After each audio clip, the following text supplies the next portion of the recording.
So today,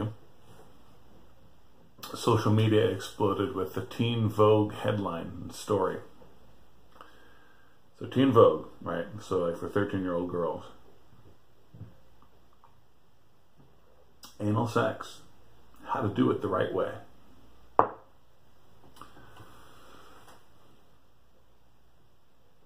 Man. So many reasons we could object. But I want to talk about time. The nature of time. So, time has always been a circle. Okay, always. You look outside at the year, at the seasons, and obviously time is circular. It's so obvious that before Christianity, it was universal. Right? Sure, things happen, but they happen this way. There are two ways to have a circle. In the East, the tendency was to have a static, closed circle. In the West, the tendency was a little more to have a spiral. But it's a spiral of entropy. Right? And at the end, basically, you just have to have a renewal, right? So, woo, woo, woo, woo, woo, and woo, woo, woo, woo, woo. Because, I mean, that's why Ragnarok, for example, is what it is, right? So in an entropic spiral that's not closed, then you need some sort of cataclysm to renew the cycle, right? So Ragnarok, the war of the gods, and they all die, and then they all live again and start all over. So it all just starts all over. Everything is circular. And then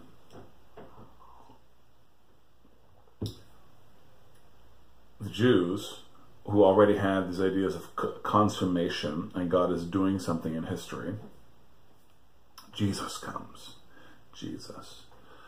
And Jesus is a fulfillment of a promise, and he makes more promises, and at the end of the promise is a new heavens and a new earth.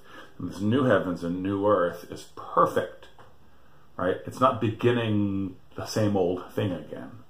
Like at this point, perfection is introduced. So time became linear, right? And of course, the Christian church, we still look outside and we see that time is circular as well as linear, right? So then we have the church calendar, right? And just other calendars, right? You plant at certain times, right? But there's a progression. Things go forward. Which is where the West gets this idea of progress. And for a time, in the post or pseudo-Christian West, this timeline that we had inherited from our Christian heritage became all we would think about, right? So modernity is basically the philosophy of progress. But, now that here we are, modernity is bankrupt, we still talk in the language of progress, like we are going somewhere, like there is something better ahead, okay?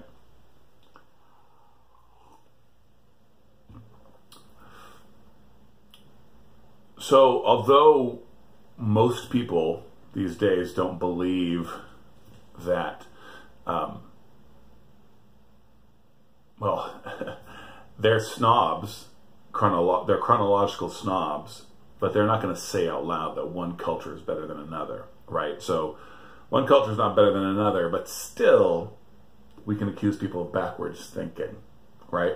The same way, like, our feminism is a perversion of the dignity that Christians have bestowed upon women that no others have, right? And so, but then that kind of floats on with people who are leaving the Christian faith.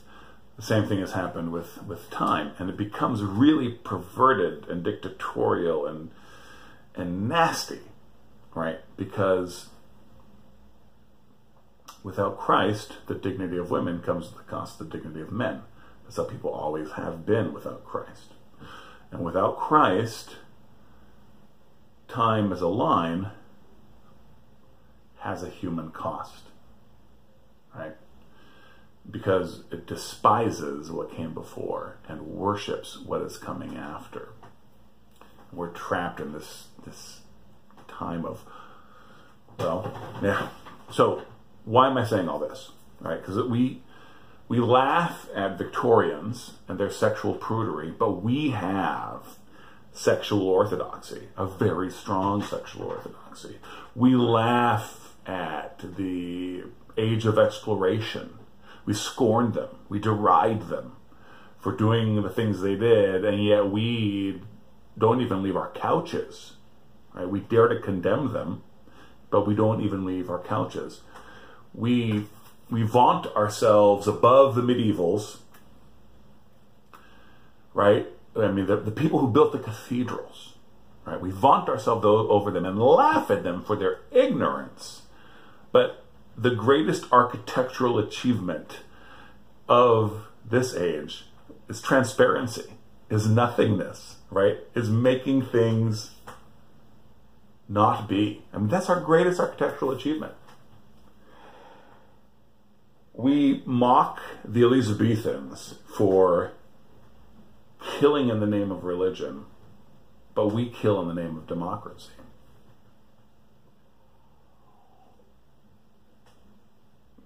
We're completely myopic and blind to this chronological snobbery that we have. Chronological snobbery, I believe, is a phrase of C.S. Lewis's. He certainly talks about the phenomenon. So, what we have is time as a line today, right? Our conception of time is time as a line, which is very Christian, but it's removed from Christ in a Christian context. So time as a line with no end. There's no goal. There's no end. This is the key. Because without an end, there is no meaning. Teleology is the study of like what things are for. Okay, it's the philosophy, the study of what things are for. Okay, and teleology feeds into ethics, and the discussion of natural law is meaningless without teleology. So you can ask questions like, what is a man for? What is a woman for? What is a mouth for? What is a butthole for? Right? Okay, so there's teleological arguments. But what truly gives the teleological argument power is the teleology of time. Right? Because things can be made for more than one thing, and things can even be used for things outside their primary purpose. But where are we going? And what are we doing with ourselves? The tragic thing about so many of these teen magazines and so many celebrities on Instagram and so much of what teen girls are being exposed to is that, hold on, I have to check the time, make sure I'm not missing a class. Great, I have a few more minutes. The tragedy is that these girls are being, the subtext of how to do anal sex the right way is not actually enjoyment. It's how to do what the boys are going to be asking you to do. So although there's all this rhetoric about exalting girls and exalting women, that doesn't actually happen. Because when there is so much time that there's no meaning, when there's no goal, no end, no telos, so that there can be no meaning, all that's left is our life in the dirt. Without dignity. You're just trying to survive and be as happy as possible. And to be as happy as possible, maybe what you need to do is do what this boy is asking for.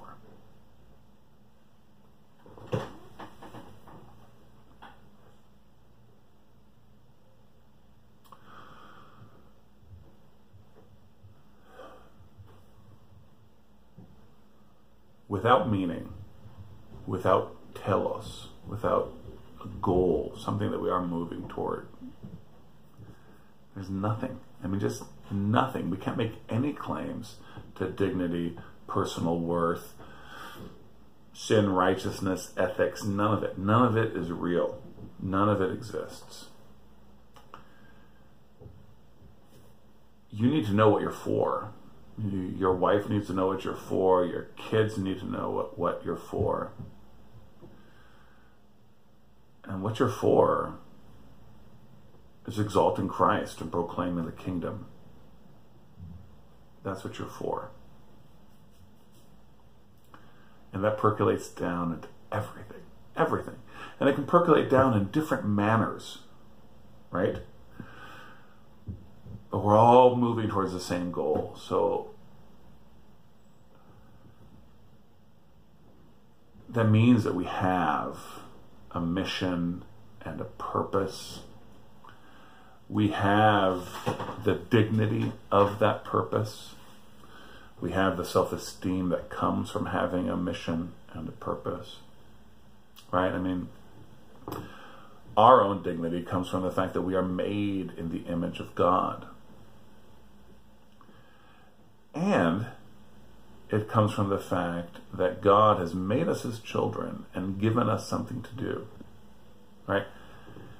Being made in the image of God is actually a dynamic thing. It's not a static thing. I don't have dignity just because I look like God.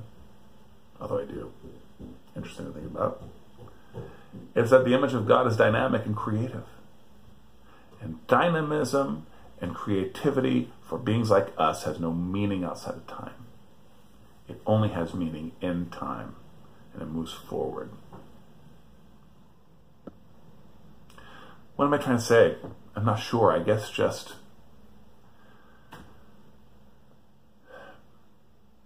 that everything, every little thing is impacted by how we conceive of time, and we need to always fight against just getting through the day, because just getting through the day leads to a loss of self.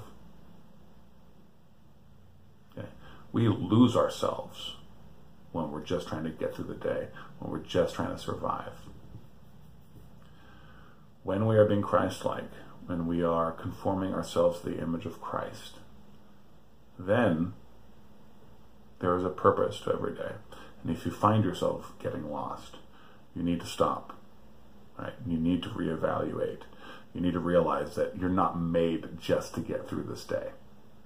You're not made to be abused and taken advantage of. You're not made to abuse others and take advantage of others. You're not just trying to survive or maximize pleasure or minimize pain. Okay? You are made to bow the knee to Christ, be exalted as a prince, and build the kingdom of Christ. Every single day of yours has a purpose. All right, y'all. The peace of Christ be upon you.